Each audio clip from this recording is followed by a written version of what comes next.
Kepada Ustaz kami persilakan dengan segala hormat. Terima kasih. Wassalamualaikum warahmatullahi wabarakatuh.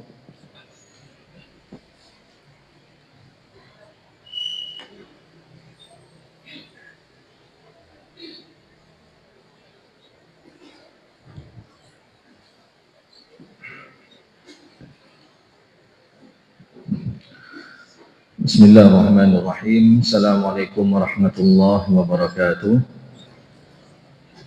Alhamdulillah alladzi bi ni'matihi tatimmus shalihat wa bi fadlihi tatanazzalul barakatu wal khairat wa bi taufiqihi tatahaqqaqul maqasid wal ghayat. Asyhadu an la ilaha illallah wa asyhadu anna Muhammadar Rasulullah. Allahumma salli wa sallim ala Sayyidina Muhammad wa ala alihi wa sahbihi ajma'in, amma ba'du. Kaum muslimin dan kaum muslimat, orang tua kami, guru-guru kami, sidang jemaah salat subuh yang dimuliakan oleh Allah Subhanahu wa taala. Pertama-tama marilah kita menjadikan puji dan syukur kita kepada Allah Subhanahu wa taala yang masih memberikan kita nikmat iman, nikmat sehat, dan juga nikmat kesempatan untuk terus melaksanakan ibadah-ibadah di bulan suci Ramadan ini. Dan alhamdulillah hari ini kita telah memasuki hari ke-24 Ramadan. Dan tentu jemaah yang dimuliakan oleh Allah Subhanahu wa taala, dalam hal ini sudah banyak amalan-amalan yang telah kita kerjakan, dan kita doakan mudah-mudahan dari amalan yang telah kita bina sejak awal Ramadan sampai dengan hari ini semuanya mudah-mudahan bisa menjadi amalan yang makbul dan diterima di sisi Allah Subhanahu wa taala. Amin. Salawat dan salam tak lupa pula kita sampaikan kepada Nabi Muhammad sallallahu alaihi wasallam, Rasulullah sebagai qudwah hasanah, Rasulullah sebagai suri tauladan yang baik yang patut kita contohi dalam kehidupan kita sehari-hari. Bapak Ibu yang dimuliakan oleh Allah Subhanahu wa taala, coba kita renungkan dari perjalanan kehidupan yang Allah berikan kepada kita. Mulai kita lahir dahulu, kemudian kita menjadi balita, jadi anak-anak, jadi remaja.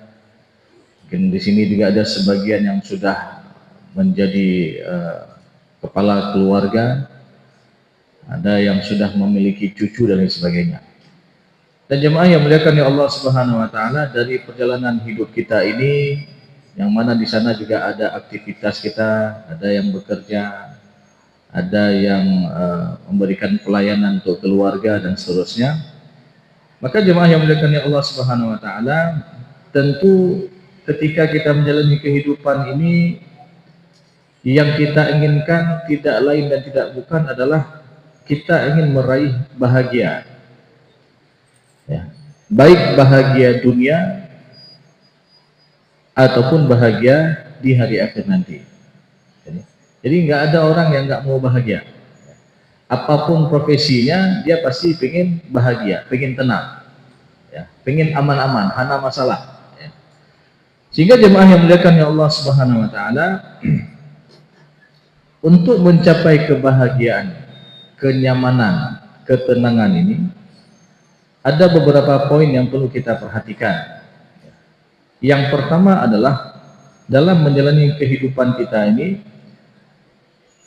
jangan pernah kita tidak melibatkan Allah dalam setiap aktivitas kita. Maknanya apa? Kita terus ingat kepada Allah dalam setiap kondisi yang kita dapatkan. Baik kita dalam keadaan senang ataupun dalam keadaan susah. Baik kita berada di rumah Allah di bulan Ramadan ataupun di luar rumah Allah ataupun di luar bulan Ramadan. Jadi sekali lagi jemaah yang dimuliakan oleh Allah Subhanahu wa taala, ingat Allah ini bukan hanya ketika kita dalam masjid saja. Ingat Allah bukan hanya ketika kita dalam Ramadan saja. Tapi dalam kondisi bagaimanapun kita ingat Allah Subhanahu wa taala. Termasuk dalam kegiatan kita sehari-hari, aktivitas kita sehari-hari. Misalkan apa? Ada orang yang kerja di kantoran. Dia terus ingat kepada Allah Subhanahu wa taala sehingga apa? Di dalam kerjaannya dia tidak mungkin melakukan tanda tangan macam-macam. Dia nggak mungkin melakukan sesuatu hal yang kira-kira ini melanggar syariat atau melanggar aturan agama kita. Begitu juga ketika seseorang yang sebagai pedagang, ya, sebagai pedagang dalam menjalankan ibadah atau dalam menjalankan aktivitas dagangannya, dia nggak mungkin curang dalam timbangannya. Kadang-kadang kita temukan di pasar itu orang jual gula katanya 1 kilo, tapi setelah ditimbang cuma berapa ratus 50 gram ataupun nggak sampai 1 kilo. Berarti ini sudah curang dalam timbangan. Ya.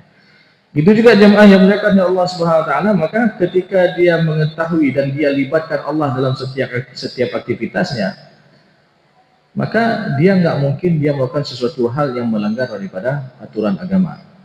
Jadi seorang pedagang, ya, ketika dia ingat Allah di pasar, tentu dia tidak akan curang dalam jual belinya. Dia tidak akan mengurangi timbangan dan lain sebagainya. Dan ketika jemaah yang dimuliakan oleh Allah Subhanahu Wa Taala, kita dalam keadaan perjalanan, maka ini juga kita jaga pandangan kita, ya. Kita jaga pandangan kita jangan sampai kita melihat sesuatu hal yang dilarang oleh Allah Subhanahu Wa Taala. Sehingga dalam kondisi bagaimanapun kita terus ingat kepada Allah Subhanahu Wa Taala. Maka janji Allah dalam Al-Quran apa? وَالذَّاكِرِينَ اللَّهَ كَثِيرًا وَالذَّاكِرَاتِ أَعَدَّ اللَّهُ لَهُمْ مَغْفِرَةً وَأَجْرًا عَظِيمًا. Orang laki-laki yang banyak ingat Allah dalam setiap kondisi yang dia dapatkan. Begitu juga dengan وَالذَّاكِرَاتِ, orang perempuan yang banyak ingat Allah. Maka janji Allah Subhanahu Wa Taala apa? أَعَدَّ اللَّهُ لَهُمْ مَغْفِرَةً وَأَجْرًا عَظِيمًا. Sungguh Allah Subhanahu Wa Taala akan memberikan kepada mereka ampunan, wa ajran azima, dan ganjaran pahala yang besar.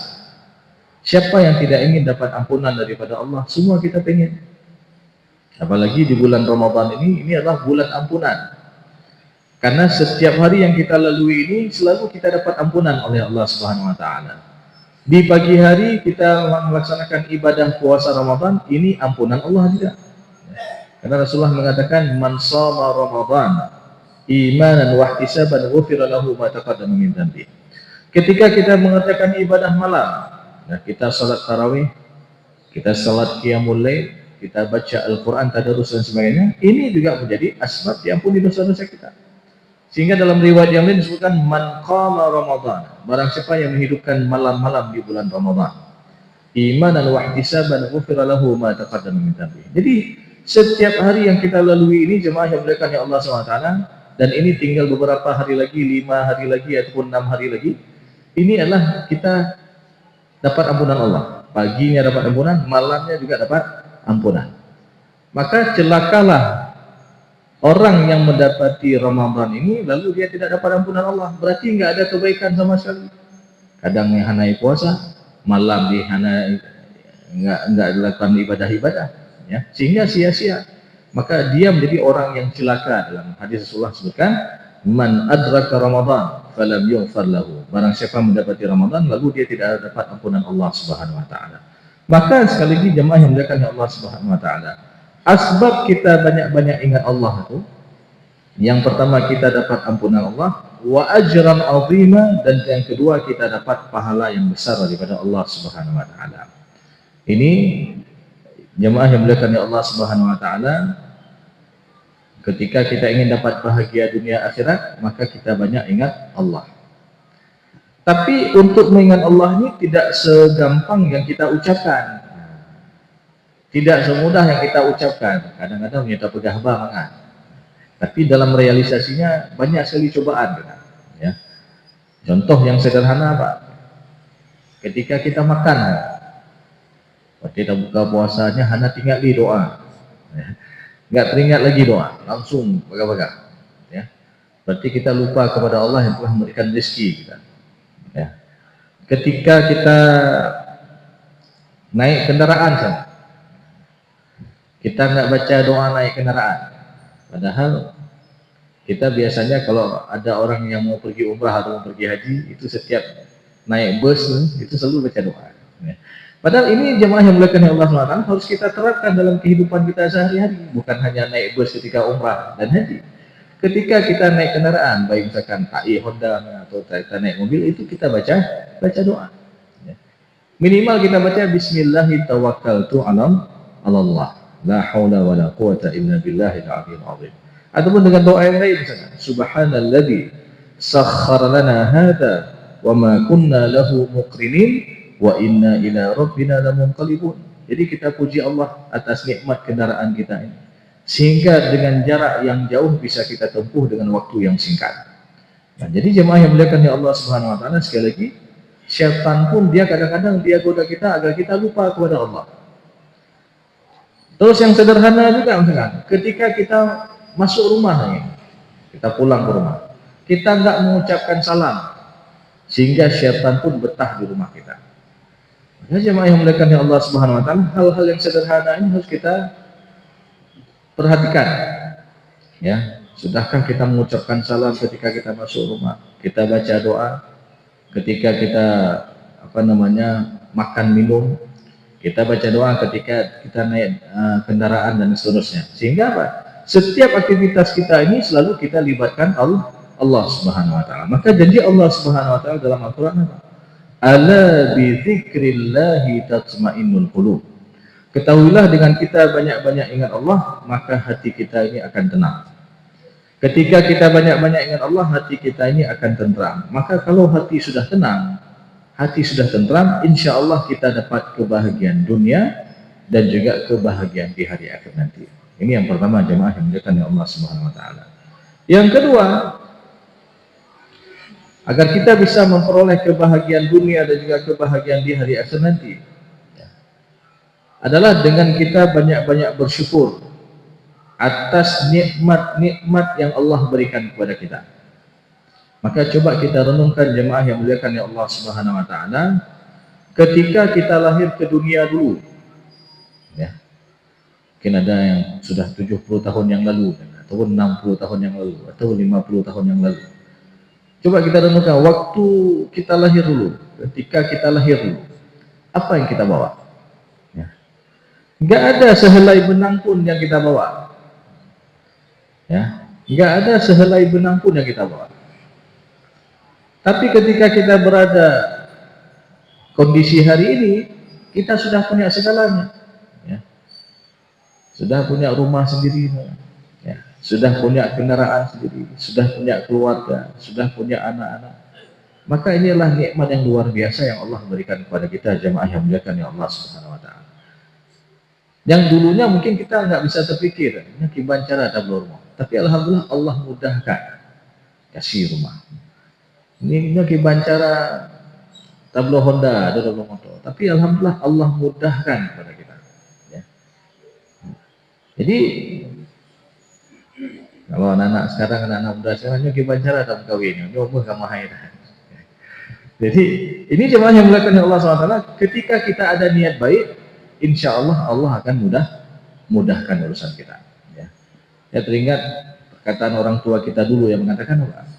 Menyegat nif dan kasat dan laut darat Allah pelihara. Jadi ketika kita bagus niat dan tujuan kita, insya Allah dimanapun kita berada Allah mudahkan. Baik kita berada di atas, ya, atau di udara, ataupun kita berada di darat, ataupun kita berada di laut, semua Allah mudahkan urusan kita. Jadi jemaah yang muliakan ya Allah Subhanahu wa taala, kita bersyukur dengan nikmat yang banyak, terkhusus lagi kita yang hari ini masih Allah berikan umur panjang, sehingga kita bisa berjumpa dengan Ramadan pada tahun ini. Mungkin tahun lalu ada orang dekat dengan kita masih menjalankan ibadah puasa sama-sama dengan kita, tapi tahun ini mereka sudah qadarullah, sudah duluan dipanggil oleh Allah. Sehingga kita yang masih Allah berikan umur panjang ini adalah kesempatan untuk kita banyak-banyak untuk melakukan amal saleh sebagai bentuk rasa syukur atas nikmat umur panjang yang Allah berikan kepada kita. Terkhusus lagi jemaah yang dimuliakan oleh Allah Subhanahu wa taala, bagi orang-orang yang telah mencapai usia puncak kedewasaan, yaitu di umur 40 tahun. Lalu kalau ditanya, kan ini disebutkan dalam Al-Quran, ya, puncak kedewasaan itu umur 40 tahun, yang mana dalam surat Al-Ahqaf ayat ke-15 Allah mengatakan, hatta idza balagha asyuddahu wa balagha arba'ina sana, apabila telah sampai puncak kedewasaan dan telah mencapai usia 40 tahun. Kadang ada yang tanya, Ustaz, itu 40 tahun itu hitungan hijriah ataupun hitungan masehi? Ya. Maka dalam hal ini seluruh hitungan yang ada dalam Al-Quran itu adalah berdasarkan hitungan Hijriah. Lalu kalau ada yang tanya lagi, apa beda Hijriah dengan Masehi? Ya, beda. Dalam hitungan Hijriah itu nggak ada tanggal 31. Ya, tanggalnya 29 atau 30. Sedangkan di ataupun pada perhitungan Masehi itu ada tanggal 31. Sehingga Pak, secara akumulasi setiap tahun itu ada selisih. Ya. Jadi kalau ditanya umur 40 tahun yang disebutkan dalam Al-Quran ini adalah berdasarkan hitungan Masehi ataupun berdasarkan hitungan Hijriah. Berarti kalau hitungan Masehinya ataupun ya secara hitungan Masehinya boleh jadi nanti sudah ataupun kurang daripada 40 tahun.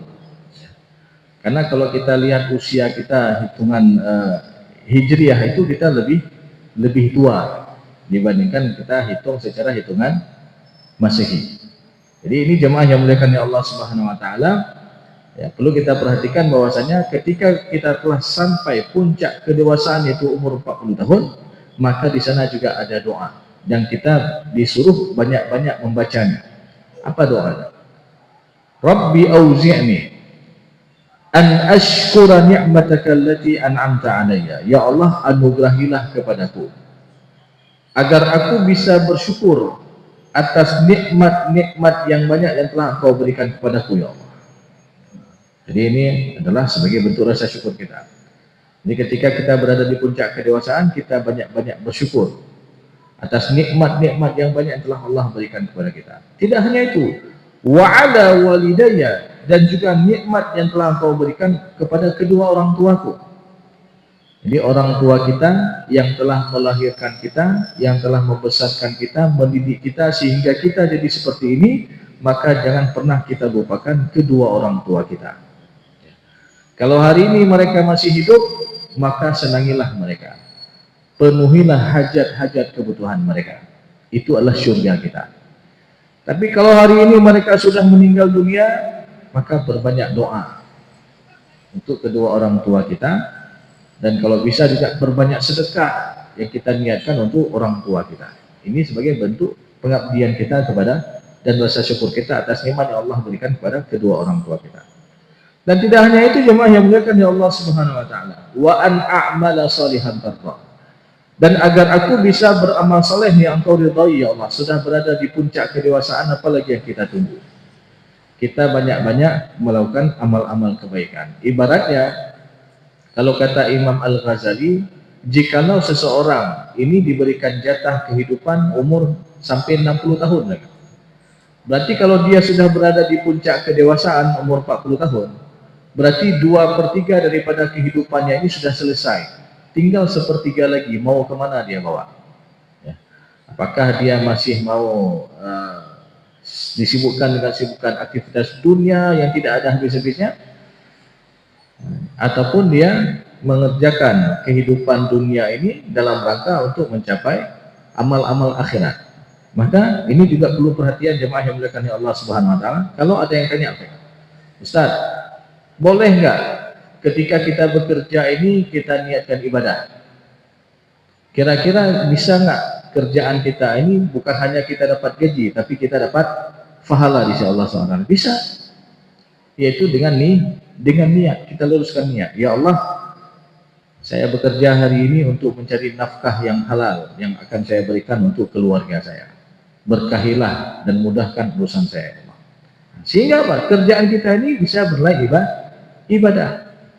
Maka jemaah yang muliakan Allah Subhanahu wa taala, kalaulah misalkan seseorang ini bekerja sehari semalam, misalkan 8 jam dia kerja.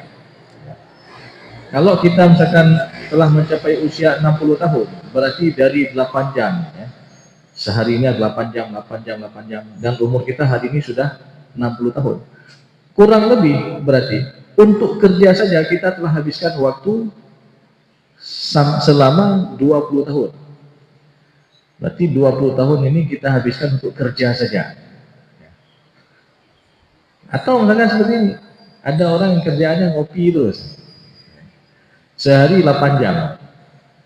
Berarti kalau dia menghabiskan ataupun sehari 4 jam, berarti kalau dia sampai umur 60 tahun ini, ya, secara akumulasi tahunnya, maka dia telah menghabiskan kurang lebih 10 tahun untuk ngopi saja. Lalu kira-kira apa? Bisa nggak ngopi kita jadi ibadah? Bisa. Dengan kita niatkan ibadah. Niat aja nomor 4 silaturahim. Nah, niat silaturahim. Ya, sehingga apa? Amalan seorang mukmin ini nggak ada yang sia-sia. Kalau niatnya bagus, kalau niatnya benar. Ya. Begitu juga tidur kita. Bisa nggak tidur kita jadi ibadah? Bisa. Yang kita tahu kan tidur ini kan perbuatan yang biasa, manusiawi, karena manusia butuh tidur. Kira-kira tidur kita bisa nggak jadi ibadah? Bisa. Dengan kita apa? Kita kerjakan amalan-amalan sunnah sebelum tidur. Misalkan sebelum tidur kita wudhu dulu, lalu kita baca zikir-zikir sebelum tidur. Lalu nanti kita niatkan, ya Allah, saya pengen bangun tengah malam untuk bisa salat tahajud. Nah, walaupun kita tertidur tadi sampai dengan waktu subuh kan, maka apa kata Rasulullah? Kutiba lahu ma nawa. Dia mendapatkan pahala apa yang telah dia niatkan. Sehingga apa? Tidurnya ini jadi ibadah sepanjang hari. Jadi jemaah yang dimuliakan oleh Allah Subhanahu wa taala, ini makanya juga pentingnya niat ya dalam setiap aktivitas kita. Jadi jemaah yang dimuliakan oleh Allah Subhanahu wa taala, dan tidak hanya itu. Selain kita minta doa untuk diri kita, untuk kedua orang tua kita, dan untuk amal saleh kita juga minta doa kepada Allah untuk apa? Untuk keturunan-keturunan kita. Wa aslih li fi dzurriyyati, ya Allah, perbaikilah keturunan-keturunanku ya Allah, agar mereka bisa menjadi anak yang saleh dan salehah. Ya Allah, aku bertaubat kepadamu ya Allah, wa inni minal muslimin, dan ya Allah, masukkanlah aku ke dalam golongan hamba-hambamu yang menyerahkan diri kepadamu. Hingga jemaah yang dimuliakan oleh Allah Subhanahu wa taala, doa yang kita bacakan tadi, yang mana doa ini terdapat dalam surat Al-Ahqaf ayat ke-15 ini, adalah sebagai bentuk rasa syukur kita atas nikmat yang banyak yang Allah berikan kepada kita. Sehingga apa? Janji Allah juga dalam Al-Quran menyebutkan apa? Ala bi dzikrillah, ataupun ketika kita banyak-banyak bersyukur kepada Allah Subhanahu wa taala, la in syakartum la azidannakum. Kalau kita mau bersyukur, maka Allah tambah nikmat itu bagi kita. Wala in kafartum inna adzabi lasyadid. Tapi kalau kita kufur nikmat, enggak mau bersyukur, kita mengeluh-ngeluh terus, maka sungguh azab Allah itu amat pedih. Ini jemaah yang dimuliakan oleh Allah Subhanahu wa taala, ya, termasuk kiat agar kita mendapatkan kebahagiaan dunia dan juga kebahagiaan di akhirat nanti adalah dengan kita banyak-banyak bersyukur. Terkhusus lagi, ini sedikit lagi. Ketika kita diberikan nikmat harta, jadi kita banyak-banyak sedekah. Terlebih orang-orang yang telah diberikan harta oleh Allah Subhanahu wa taala yang telah mencapai nisab, ini juga ada kewajiban yang harus dilaksanakan, yaitu dikeluarkan zakat. Bukan hanya zakat fitrah yang nanti diajukan Muhammad ini, tapi juga ada zakat mal dari harta yang telah mencapai nisab dan mencapai haul selama setahun. Berapa nisab zakat mal itu? Dikiaskan kepada zakat emas, yaitu 85 gram. Ketika kita bicara masalah zakat, ini sama kedudukannya kita bicara dengan bab salat. Bahkan dalam Al-Quran, kalimat salat dan zakat ini selalu disandingkan dan diulang-ulang sebanyak kurang lebih 32 kali dalam Al-Quran. Wa aqimus shalah wa atuz zakat. Jadi ini jadi perhatian kita. Ya, sampai kita salat, tapi zakat kita nggak mau pet. Nah, ini juga hati-hati. Bahkan boleh jadi ketika ada orang berbuat seperti itu, harta yang dia kumpulkan itu di hari akhir nanti lah yang akan mengazabnya. Maka disebutkan dalam surat At-Taubah ayat ke-34 dan 35, walladzina yaknizuna adh-dhahaba wal fiddah, dan orang-orang yang menyimpan emas dan perak, wala yunfiqunaha fi sabilillah, lalu dia tidak mau berinfak dalam Allah Subhanahu wa taala. Jadi ketika ada orang menyimpan emas dan perak, ketika dia simpan itu, yang mana hartanya itu sudah mencapai nisab dan haul selama 1 tahun, lalu dia tidak mau mengeluarkan zakatnya, maka di hari akhir nanti apa kata Allah? Fabashshirhum bi'adzabin alim. Berikanlah kabar gembira kepadanya dengan azab yang pedih. Kira-kira dapat azab ini kabar gembira atau kabar yang tidak mengenakan? Tentu kalimat ini adalah untuk menghinakan orang itu. Karena kenapa? Harta yang kita miliki ini kan berasal dari Allah, bukan dari hasil ikhtiarnya dengan kita bekerja. Tapi bukan hanya kita semata-mata kita kerja saja, tapi itu adalah titipan daripada Allah Subhanahu wa taala. Maka jangan sampai kita kufur nikmat. Bagaimana Qarun, yang mana Qarun ini hidup pada zaman Nabi Musa, dan ini masih ada hubungan kekerabatan, hubungan darah dengan Nabi Musa alaihissalam. Qarun yang sebelumnya dia tak memiliki apa-apa. Lalu ketika dia minta doa sama Allah agar dimudahkan rezekinya, Allah kasih dia rezeki yang banyak. Ketika hartanya itu sudah banyak, bahkan kunci-kunci gudangnya ini nggak sanggup diangkat lagi, ya. Lalu tatkala datang Nabi Musa, orang-orang saleh memberikan nasihat kepada Qarun agar mengeluarkan zakatnya, agar dia harus memberikan sedekah kepada orang yang membutuhkan. Tapi dengan sombongnya dia mengatakan apa? Qala innama utituhu ala ilmin indi. Ini semua adalah hasil kerja keras saya. Jangan itu hasil ilmu. Ini adalah hasil kerja keras saya. Hana masalah. Ya. Jadi dia nggak mau pen masalahnya. Dia nggak mau keluarin zakat karena dianggap itu adalah hasil kerja keras. Nah, karena dia sombong tadi, karena dia menganggap seakan-akan itu adalah semua adalah hasil daripada kerja kerasnya, tanpa dia melibatkan Allah di situ, padahal Allah yang telah memberikan dia rezeki. Maka karena kesombongannya itu, seketika itu juga fakhasafna bihi wa bidarihi. Jadi Allah tenggelamkan dia, rumahnya dan seluruh harta-hartanya ke dalam tanah. Jadi kalau Allah mau ambil sebentar saja. Mungkin kita juga masih teringat waktu tsunami ini. Ya. Kalau Allah mau ambil masih ada kan? Ya. Habis semua. Bahkan ada yang tinggal sendiri. Bahkan hanya tinggal pakaian yang ada di badannya. Jadi jemaah yang diberikan oleh Allah SWT ini. Jadi ketika Allah telah memberikan harta kepada kita, yang mana hartanya telah mencapai hisab dan haul, maka jangan kita istilahnya jangan kita malas-malasan untuk keluarin zakat. Karena dengan kita keluarkan zakat itu, itulah ada nilai ibadah dan ketundukan kita kepada Allah. Dan tujuan daripada zakat itu adalah yang pertama untuk membersihkan harta kita daripada hak-hak fakir miskin dan lain sebagainya. Dan yang kedua adalah untuk membersihkan jiwa kita dari sifat-sifat kikir, dari sifat-sifat tamak, dari sifat-sifat kotor dan lain sebagainya. Jadi ini jemaah yang mereka dengan Allah SWT. Kalau ketika kita keluarkan ini juga sebagai yang pertama, ini ada nilai ta'abbudi, nilai ibadah kita kepada Allah Subhanahu wa taala, dan yang kedua ini juga sebagai bentuk rasa syukur kita atas nikmat yang telah Allah berikan kepada kita. Maka kalau ini mampu kita lakukan, insya Allah kita dapat kebahagiaan dunia dan juga kebahagiaan di hari akhir nanti. Dan yang terakhir yaitu adalah dengan kita terus untuk memperbagus setiap amal-amal kita.